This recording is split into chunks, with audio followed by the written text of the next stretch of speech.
So this is a presentation on electronic file systems. It was I originally put it together and did the research behind this when I was working or when I got assigned as admin officer at the squadron.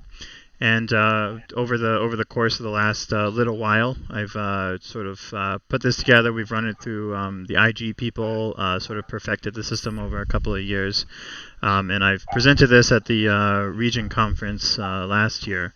So this is basically the presentation I gave at the conference last year with a few updates to reflect formatting and any changes since then. And just as a brief outline, I'll talk very briefly about myself. We'll talk about some of the pros and cons of electronic file systems, and then we're going to talk about the regulatory requirements. So kind of the what do we need to consider to make sure that we're following all the rules. And then I have an actual walkthrough where we'll scuttle over to the file system that I have set up for my squadron, and I'll kind of show you some of what's going on there. That way you can see how it's actually set up, and it's not just PowerPoint. We don't have a ton of us sitting in here, so if at any point you have a question, feel free to just break in and ask. If it's something that I'm covering later, I'll just let you know. But I don't think it's going to be disruptive at all. If you have a question, just let me know. So starting a little bit about me, I'm Captain Timothy Sizemore. I'm the Missouri Wing Group 1 Admin and Personnel Officer. I'm also the Admin and Personnel Officer for the Harry S. Truman Composite Squadron, which meets up here in Kansas City at the downtown airport. And there's my email address. Feel free to shoot me any questions you have after this as well. So if you think of something later and you're like, man, I wish I'd remembered to ask that, you can feel free to shoot me an email. I was a former spots cadet. I was a cadet for since I was 12 all the way until I aged out. But I've been a senior member now for a couple of years. So some of the pros and cons of doing an electronic file system. Our main pros here are that you can access. I mean, it's a drive. It's a cloud system. So just like you have your files sitting like a Google Drive, you can access it from anywhere. You don't need to worry about having it, in a particular format, a particular place. You don't need to have, that one key to that rusty old filing cabinet that's in the back of the building that has no air conditioning, sitting on the airport somewhere. So it's really easy to access it and to pass it on. I think probably all of us have had that experience where we come into a squadron and we're looking for some records or something, and the officer who used to do it, maybe the former admin officer, they had all the files or they had the key to the filing cabinet, and then they've kind of run off. They don't really do the job anymore. You're not really sure where things are. That's not a problem with electronic file systems because they can't run off with it. And we'll talk a little bit about how exactly to set up an electronic file system so that someone can't run off with it. But that continuity is sustained there. And then kind of similarly, multiple people can access it. If they're in different places, doing different things, everyone can get to the same thing. A bit of a less obvious advantage is non-repudiation. Non-repudiation is a word that essentially means the ability to prove that something happened. So if someone goes in and deletes a file or someone goes in and changes something, an electronic file system gives us the advantage of always being able to see what was changed and who changed it when. So non-repudiation, not necessarily always about blame, but it does help us keep track of how our files are changing over time, so that if a mistake does happen or something does get messed up, it's easier to go and fix. You have disaster resilience, so you can't lose your files to a fire, to a flood, to losing the key. And then overall, I find that it's just easier to maintain. Everything's much tidier. Some of the cons are that you need an internet connection. I think for most of us today, that's not a challenge. But there are certainly some squadrons who may be in some position where the reliable internet is difficult for them. And if that's the case at your squadron, if you find that you often need to access files or have access to admin or personnel files maybe during a meeting, but it is very difficult to get internet at your meeting location, then an electronic file system might not be the best option. There is some scanning or printing, some manipulation required in order to convert to electronic, because you have to take all of that stuff that's, on hard copy. So that kind of leads into some initial setup effort. Though luckily that's, that effort I find reduces once you've converted over, but there can be some initial effort there. Just a second, I'm going to...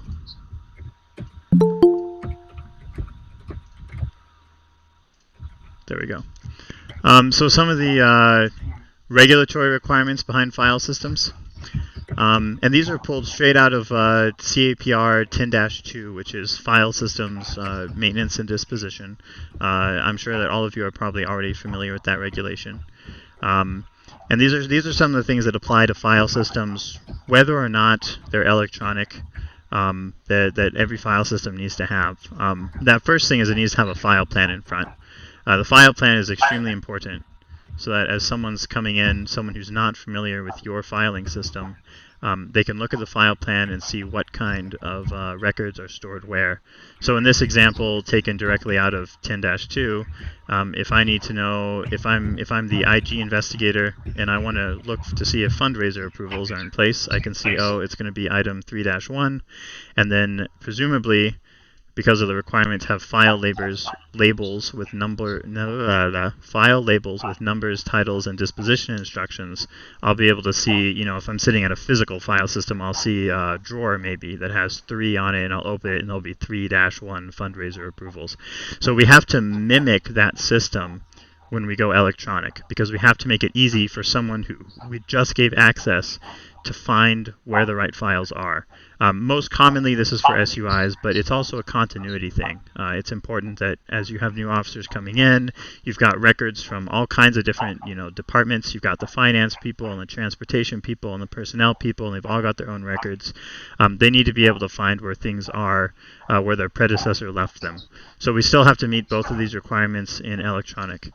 Some of the requirements specific to electronic file systems are you have to make, quote, frequent and thorough backups. And that's kind of a curious requirement when it comes to Google Drive. I'll talk about that when we jump into the Google Drive itself. The backups must be kept in a separate physical location.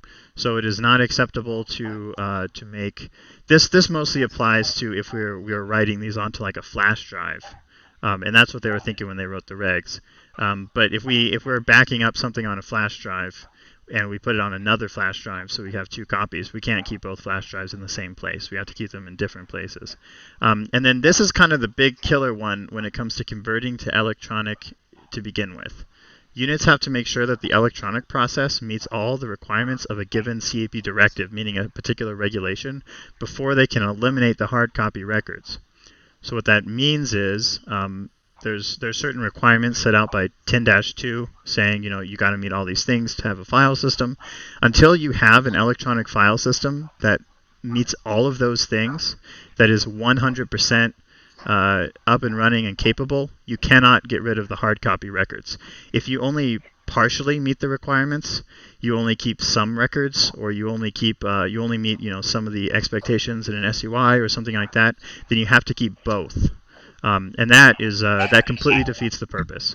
So the idea here is that we want an electronic system to replace the hard copy records. If we're creating an electronic system that isn't complete enough to be able to eliminate hard copy records, there's no point. We're just making more work for ourselves. So as part of that initial setup effort, you need to make sure that you're setting something up that meets everything. Note that it does say by respective CAP directive. So you can mix and match a little bit depending on the directive. So for example, the regulation that talks about what kind of records need to be kept for financial management, that's its own regulation. So we can have the personnel and the admin people be 100% electronic and have the finance people be still on hard copy. But the finance people have to stay hard copy until they can be 100% electronic. They can't partially transfer. They can't keep their budgets in the electronic file system and then throw away their hard copy budgets. They have to move everything before they can get rid of anything. Does that make sense?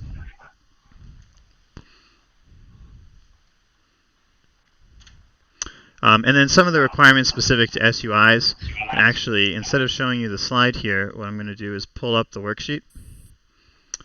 So if we look at the administration worksheet, For a squadron, most of these are hold on. For a squadron, a lot of these aren't going to apply. Like publications managed, a squadron doesn't have any publications. Supplements, OIs, and pamphlets, squadron doesn't have any of those. A unit doesn't have any OIs, so that's not applicable. A unit can't publish its own forms, so that's not applicable. The first actual applicable one we get to is there a formal file plan? And we talked about that. I'll show you the file plan as we have it created on an electronic system, but you can still have that existing in an electronic system sitting up in front. Cutoff instructions are a little bit different with an electronic system. And that kind of fits along with destroying records, and then the frequent backups. And then we're back to supplements, which isn't applicable, and we're back to documents that isn't applicable. So whether you're electronic or not, these are the only 4 questions that even apply to you as an SUI if you're a squadron, because a squadron isn't allowed to have supplements or OIs or forms of their own for any of the other questions. So when it comes to having an electronic file system, all you have to do to show you have a formal file plan is to be able to send them a copy of the file plan that's sitting in the electronic file system. Exactly like you would show an SUI investigator or inspector rather, the file plan that's sitting at the front of your hard copy. You just shoot them an email or upload rather a copy of the document that contains it in your electronic file system. Cutoff instructions and records destroyed go together when we're talking about an electronic thing. So there's a common issue with both hard copy and electronic records where admin officers or whomever will keep records longer than they need to. And I'm sure everyone's already aware of this, but I'm going to go over it because it's a common issue. At the end of 10-2, there's this section called Records, Attachment 1, Records and Disposition Instructions. And it contains a big list. I'll zoom in a little bit here. It contains a big list of different types of records and how long you're allowed to keep them. And if you're past the allowed to keep them date, you're required to destroy them. That's true whether it's electronic or hard copy. So for example, if we are talking about, let's come down here to personnel. If we come down here to personnel, if it's personnel records, then the cutoff is when the membership expires or transfers, and you destroy it after 5 years. So what that means is, if a person leaves on August, I don't know, maybe their membership expires at the end of August 2020. Then the cutoff date becomes August 2020 when their membership expired, meaning that we can remove it from the active records at that time, but we have to retain it for another 5 years. So we have to put it somewhere and we have to mark it saying destroy on August 31st, 2025. And that's what this is saying in the SUI thing here. Are the cutoff instructions being followed, and are they being destroyed properly? So are we cutting it off? Are we taking it out of the active file system and marking it, saying it needs to be destroyed on a certain date? And then are we actually destroying it when the date comes around? So for both of these, it's important that in our electronic file system we have a way of marking records when they need to be destroyed. And this, of course, is really easy with an electronic. We just delete them. But we need to make sure that we are actually deleting them when we get around. And then finally, frequent backups, are they being made? Here in Missouri Wing, and like most wings, we have a G Suite account that we can use. And you'll see our file systems are set up inside Google Drive associated with our MoWing accounts. For anyone who's not aware, any member of Missouri Wing, including cadets, if their squadron commander is okay with it, can get an @mowing.org account. And because we're getting it through the G Suite for Nonprofits program, it is free for us to create accounts. So it does not cost Missouri Wing anything for you to go and request an account. And you'll just need to contact Lieutenant Colonel David Sewell, our IT officer at the wing level, in order to get one of those created. So if you don't have one, I highly recommend you go get one. But once you have one, you'll have the ability to go in and create Google Drive information within that account. There's a common misunderstanding, and I had this misunderstanding too up until just about a month ago, that because something is in Google Drive, it is automatically making backups, that Google is covering that. I spoke with Google and dived into some of the G Suite documentation, and that's actually not automatically true. As soon as something is deleted, and maybe a file gets accidentally deleted, maybe someone in there, is hovering over the entire personnel records folder and they accidentally hit delete. As soon as that happens, Google by default will go ahead and start deleting copies off of their servers. It can take up to 6 months for copies to be completely deleted, but it could happen immediately. And the only reason or the only time that they will keep backups is if we specifically request them to. At this time, Missouri Wing does not have a deal with Google saying, please do not delete our stuff for X amount of time. So that means that if someone, while we are protected against things like fires and floods, because data is replicated across data centers, there's no protection against incompetence, someone going in and accidentally deleting something. And if they did that, then you could permanently lose records. So for that reason, we do need to make a backup that involves taking files and putting them somewhere else. So let me go ahead and jump into our file system and kind of show you what that looks like.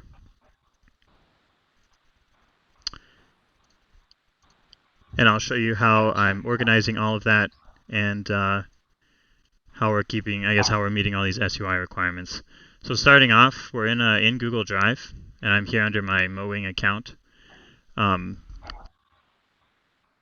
there's this section on the left. You'll only see this with an enterprise account. So if you've got your own Gmail account, you're not going to see these tabs on the left. But in the Mowing one, you'll see My Drive, and you'll see Shared Drives.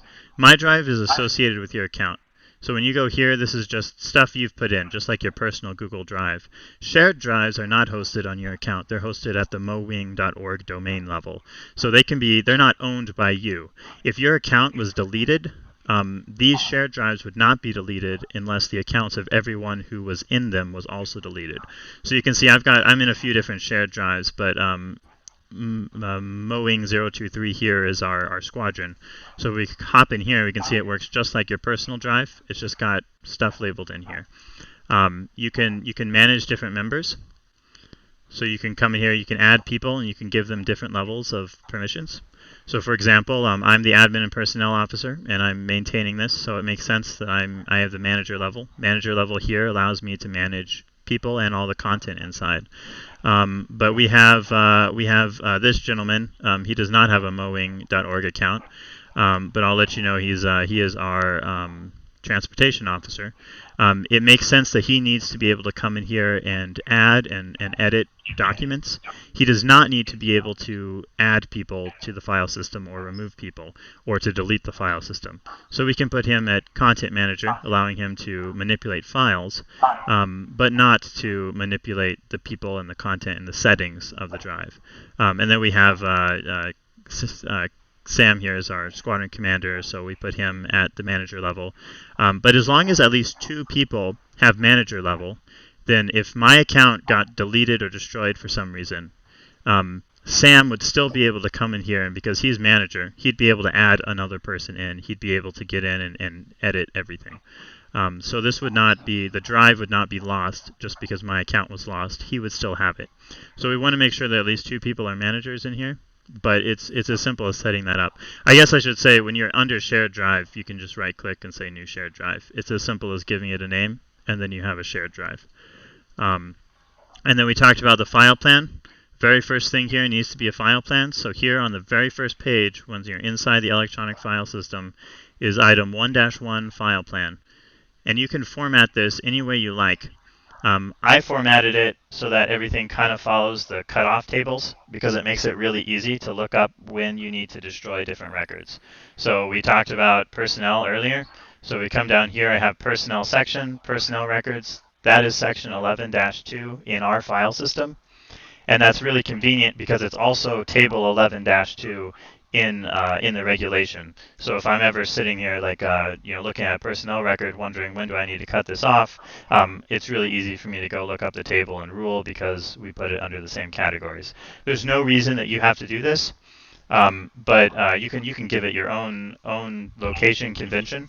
But if you do, I recommend that you make a note of what the table and rule is for that type of record. So if I had this as something else like folder 17, I created my own system. I said, oh, these are in folder 17, and there is a folder 17 that makes it obvious where to go. That's fine, but I'd probably want to put another thing over here that says this is table 11, rule 2. That way it's really easy to look it up. Or just do this. It's pretty simple.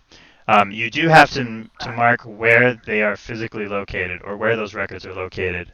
10-2 is really nice in that it says we don't have to keep records for things that are in e-services if it's already located somewhere else. E-services is sort of an exception to the being 100% electronic or 100% hard copy. So in the case of personnel records, a lot of that information is located in e-services. So there's no need for us to keep it in our own file system if e-services has it. So I mark shared drive, meaning this drive, or in e-services where eligible. You'll see that some things, like CAP Form 73, that has to be located in a vehicle's record folder. You cannot make that electronic. So we'll note that that's located, physically somewhere. But where possible, we have items marked as being in shared drive or e-services. And I think you'll find that the vast majority of files you need to have can be done in either the shared drive here, or they'll be in e-services, and you won't need to mark it anywhere else. So this is what a file plan might look like. For an electronic file system. As long as it's sitting here in front, you've met the requirements. And it's obvious, easy to read, you've met the requirements. So let's take a look at some of those personnel records then. We can see, we saw it was 11-2 in the file plan, so 11, personnel. 11-2, you'll note that I do not have an 11-1. Our file plan said that 11-1 is personnel administration records, and I included it on the file plan because when I was putting it together, I wanted to know where I'd put those. But I don't actually have any personnel administration records, so I do not have that created. If I had personnel administration records become a thing, then I would just create an 11-1 in here. And we are required to mark the table and rule, but table 11, rule 2. And then in here, I have it sorted however I want. I divided it by cadets, senior members, and inactive members, the ones who are cut off. But you don't have to do that. You can have everyone in the same record. You can do it however you want. To take a look at a senior member record, I'll come down here and take a look at myself. It's really convenient then to just throw into there anything relevant to that person's record. So for example, got a participation letter from Sam saying, oh, these people were on this given mission. That's a really convenient thing to have in the record, and that's the kind of thing that isn't in e-services. There isn't a nice place in e-services to say who was on what missions. I guess it's technically in WIMMERS, but it's really inconvenient to go and pull that data. So it's really convenient to be able to put a memo like that in here. Or if you had like Form 2s for promotions, you could put those in here. The personnel regulation does require us to keep a physical CAP Form 45 for senior members. Form 45 it used to be printed as a jacket for everyone. It looks like this. We have talked, so some different wings kind of handle this a little bit different. We've talked with the Inspector General here in Missouri, and his interpretation of the regulation is that we need to have one, and it needs to contain at least this basic data to be able to affiliate it with someone. However, the actual information located in the jacket does not need to be filled out unless it is data that is not in e-services. And the only data that can be on this jacket that is not located in e-services as well is this section here on education for civilian and military schools. If someone had gone to, say, the Air War College, that might not be reflected in e-services, and it could be located only here. Because it's possible that that data could exist, Colonel Ranson wants us to have a Form 45 with this basic data, but there's no need to actually fill out all the rest of the data unless it's not in e-services. It is also really convenient, technically not required, but really convenient to have all of the data that is in e-services located in the file system. It's a little bit better these days, but there was a time when the servers at National would crash all the time, and data that hadn't been written to the drive yet that day would be lost. And there are still times today when people maybe transfer squadrons and data is a little bit hard to find. So I do find it really convenient to also keep a printout of the e-services data, and I just mark it as a Form 45 because it contains the same data. And it kind of looks like this, and it has all of the different information in here. This is actually really easy to get. If you're sitting in e-services, it's going to make me log back in. Going to have to click all the crosswalks. Give me a second. Nope. Click all the mini motorcycles. Nope, didn't like that. This is the traffic lights. Nope. It thinks I'm real suspicious. Really? I've never had to go through 4 of these. Haha, there we go. Achievement unlocked. If we're in e-services and we go over here to member search, you may need to be a personnel officer to see these. We locate a specific member's record. We'll see that we have all of this information is located in here, but it's on different tabs, which makes it a little bit hard to access, a little bit hard to print it all off. But if you're looking here under, I don't know why my picture's not loading, but you'll see on this general tab, there's member search report. If you click that, it gives you all of that information that was located on the different tabs, and it puts it in a single, very, very basically formatted document. So you've got every information about, activities they've been to, decorations they have, their promotion record, all this kind of information that would be located on their Form 45. And then we can simply save it, or what I typically do is I print it, and then if you're on Windows, you'll always have a printer called Save as PDF. You can simply print it to PDF, save it, and then turn around and re-upload it into a person's into their particular file. That way you'll have access to it there. If for some reason e-services is not accessible, you'll be able to come in here, you'll be able to pull this 45 and say, here it is. Or if, hopefully not, e-services loses data and someone's like, oh man, I had all these training classes I passed, but e-services is not showing that they're passed. Well, then you as the personnel officer can kind of come save the day and say, hey, I've got proof that this person passed these classes at some point. You can send that to National and have them, write in the credit or whatever. I have seen this happen somewhat recently where there have been classes, especially if things have been moving to Axis, where there have been classes that have been completed that have not been reflected, where for some reason it didn't show up in the record properly in e-services, and having this kind of data here made it really convenient. I see there's a question about how often we take a snapshot of each member's record.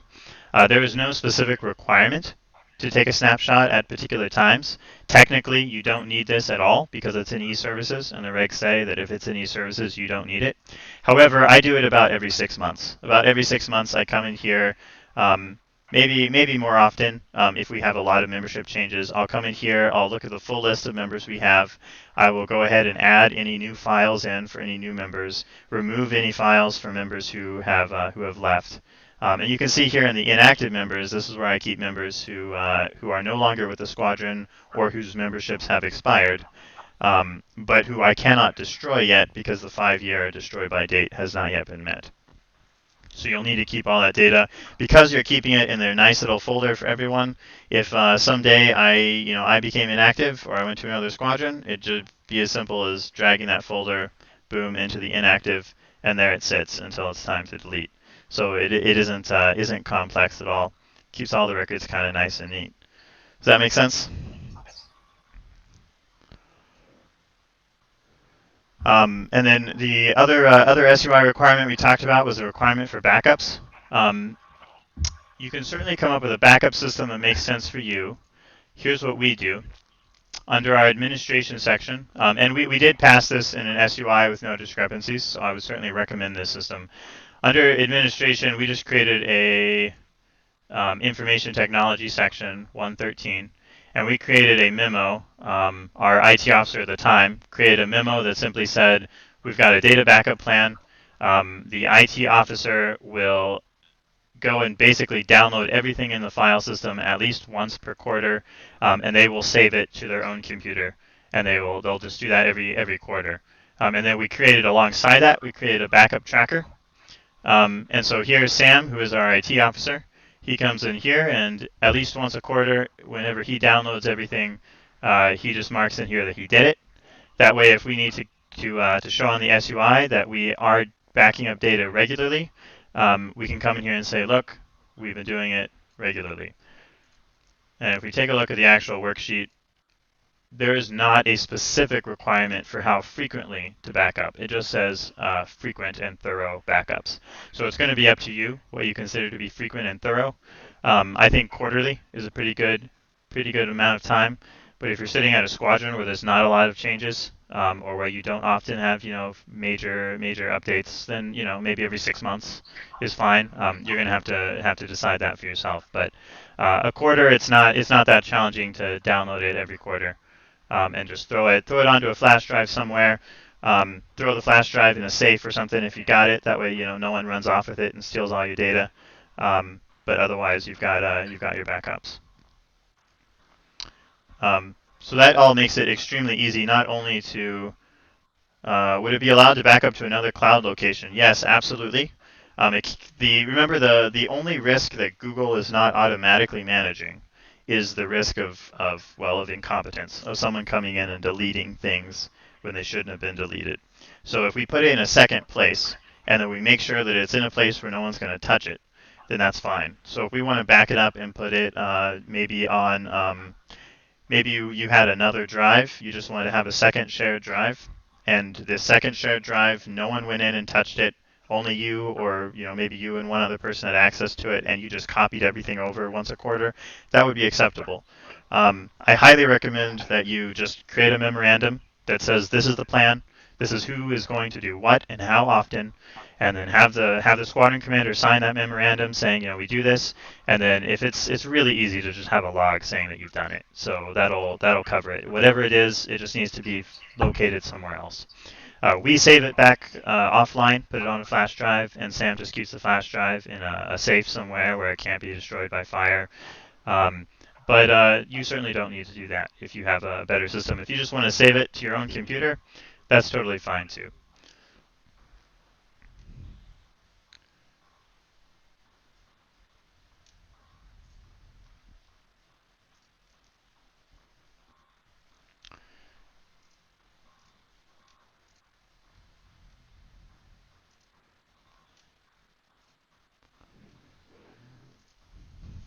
So ultimately, I think your biggest workload comes in transferring information the first time, because you're going to have especially if you've been keeping records for a while, you're going to have a filing cabinet with a lot of data. I've assisted a couple squadrons with migrating their data over, and setting up an electronic file system. And I did have to do this as well with Harry S. Truman when I first got there. I'd say the biggest thing I've noticed is that a lot of squadrons are keeping data that they don't need. There's a lot of hard copy that you just don't need to have. With an electronic system, there's no need to keep blank copies of anything. So a lot of squadrons will keep some blank copies of membership applications or of Form 60s or different forms. There's no need to do that. If you have access to the internet, you can download that, so that saves you some space. A lot of squadrons keep membership records longer than they need to. And remember, it's not only taking up record space and adding workload. If you keep records longer than you need to, you're actually not allowed to keep records longer than the cutoff and destroy by date. So it was not uncommon for me to be going through some of these older hard copy systems and to find records from 10, 15 years ago. And 5 years is one of the longer cutoff dates for those personnel records. A lot of these are just destroy when superseded, like vehicle records related to correspondence, just destroy when superseded. A lot of things are destroy after just 3 years or destroy after just 1 year. So there's a lot of these records that you don't need to keep any longer than a fairly short amount of time. So if it's being kept longer than that, and you're going through you're creating your electronic file system, you're pulling out your hard copy, being like, do I need this? If it's older than the cutoff date, just throw it away. There's no need to enter it. Don't need to do anything with it. Just throw it away. And I find that saves a lot of workload. A lot of the squadrons with a lot of hard copy records end up throwing away at least half of the hard copy stuff because it doesn't even need to be kept anymore.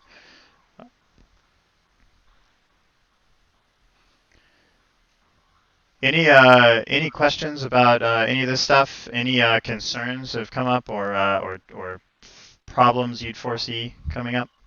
We can help address.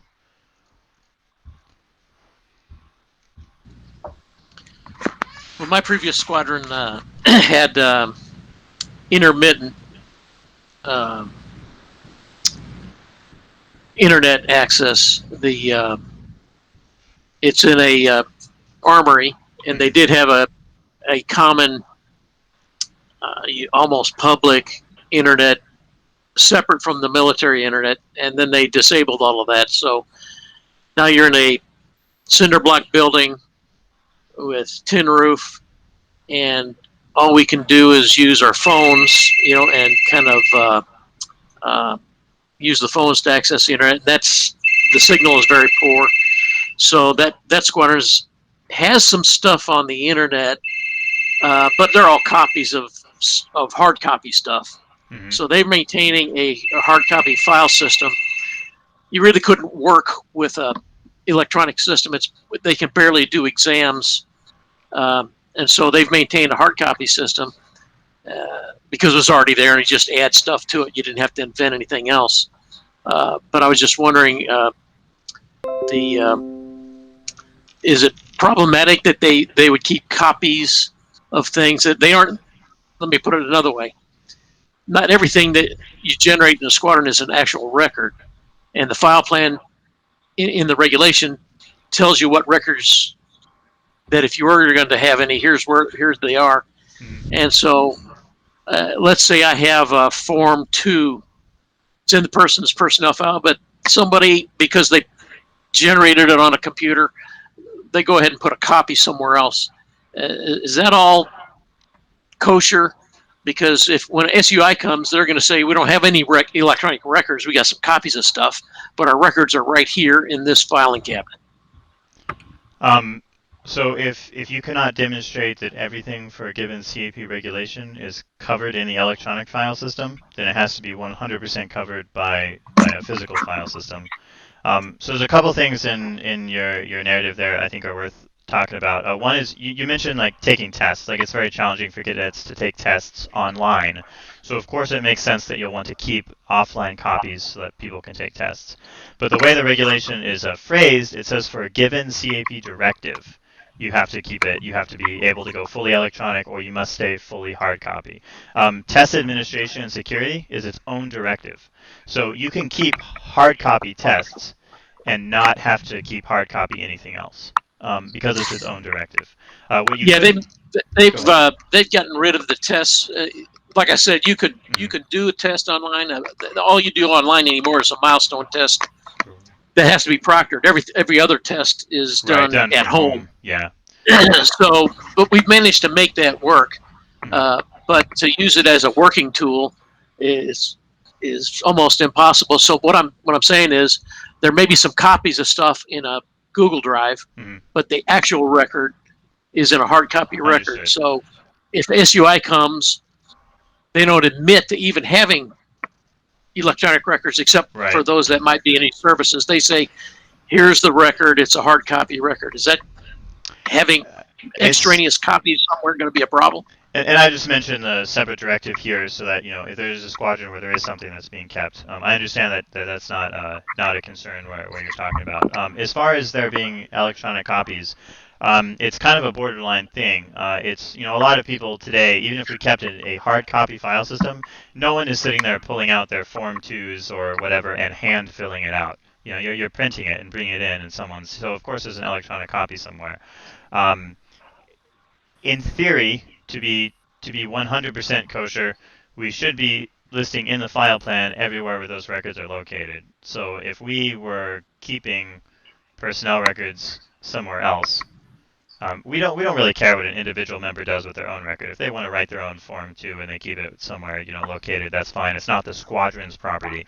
If the squadron personnel officer is creating Form 2s, saving them on their laptop, and then printing them off, having the commander sign them, and then putting them in a physical hard copy system, then we should probably note that some Form 2s on such and such location. We should probably, to be technically correct, we should include that in the file system because the SUI investigator or inspector is going to need to be able to go and see that records are being destroyed. And they do still have to be destroyed. The personnel officer would need to keep in mind the cutoff and be destroying those records when 5 years have gone past. So you kind of put yourself in an awkward situation, technically.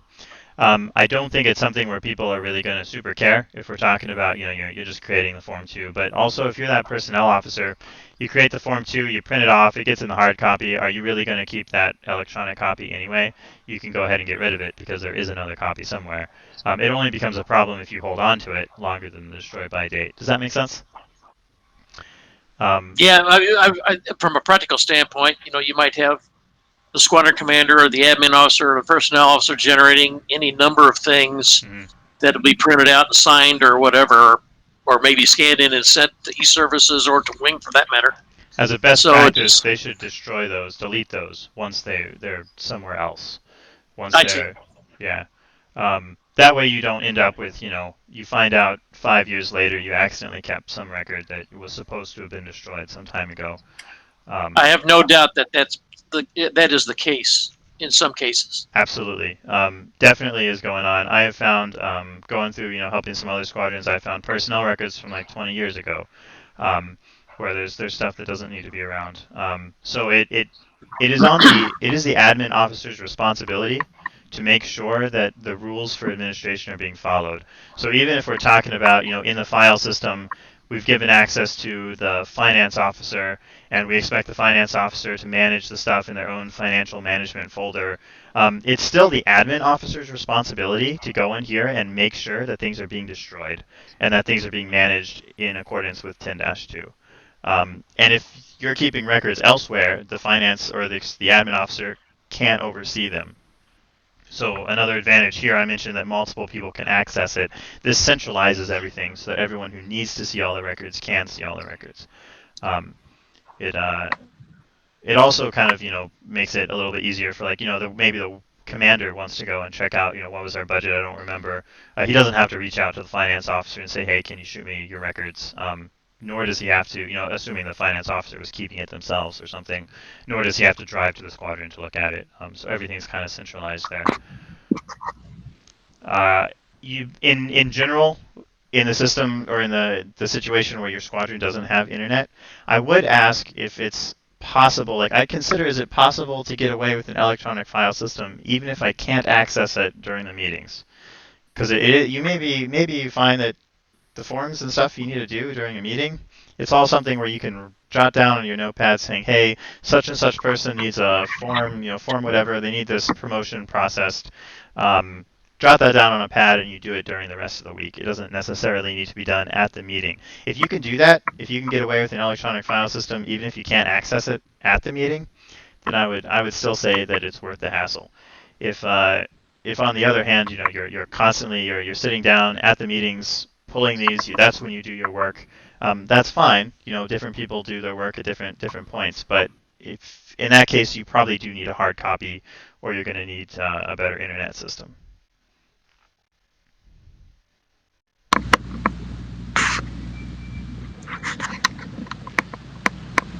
Uh, oh,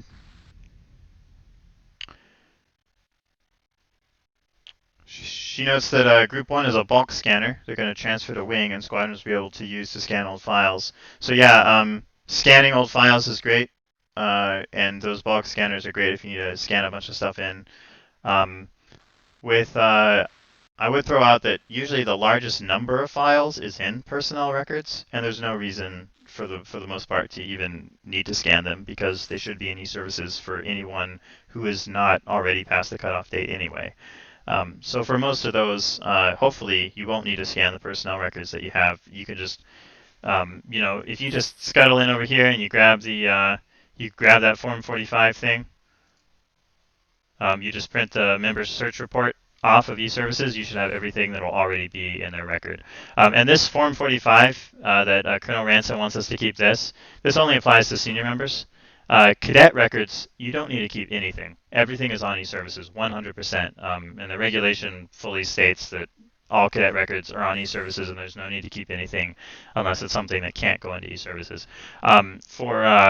Since we're recording this, I'm not going to go into any cadets' records and show you.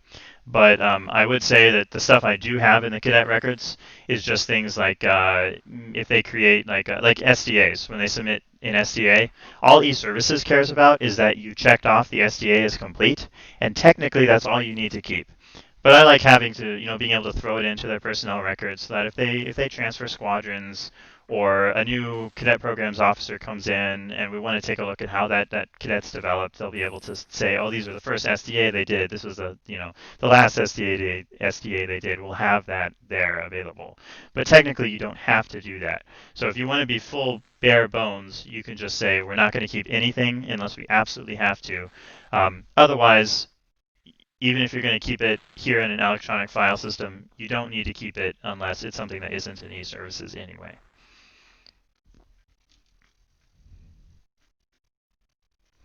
Any questions, other concerns, thoughts?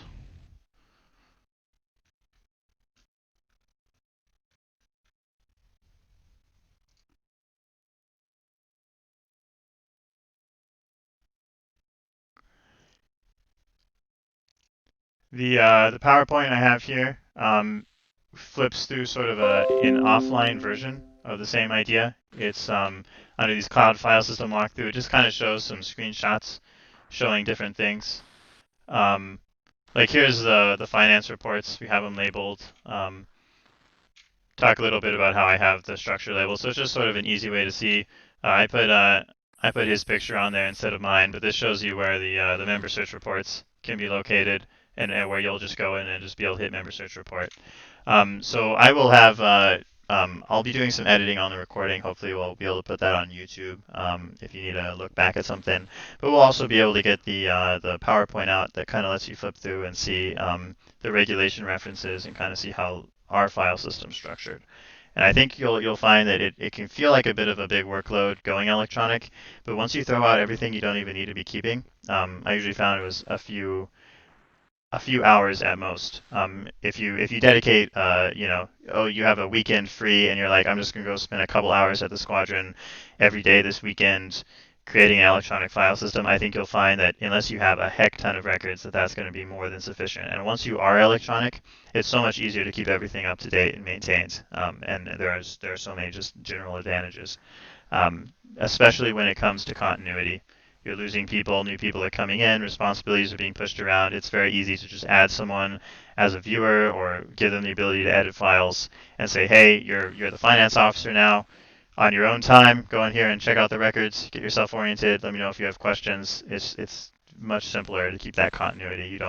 Losing people doesn't mean you lose information. If there are any other questions, comments, thoughts, happy to hear those. Otherwise, that's all the content that I really have for you guys. If there are any SUI questions, feel free to let me know as well. We can go through the worksheets if there are other questions related to file systems.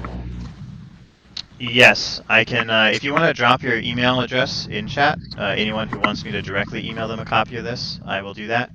Otherwise, I will also be providing Jen Smith a copy of this and of the recording, and she'll be able to put things wherever it is that she thinks they're most accessible to people.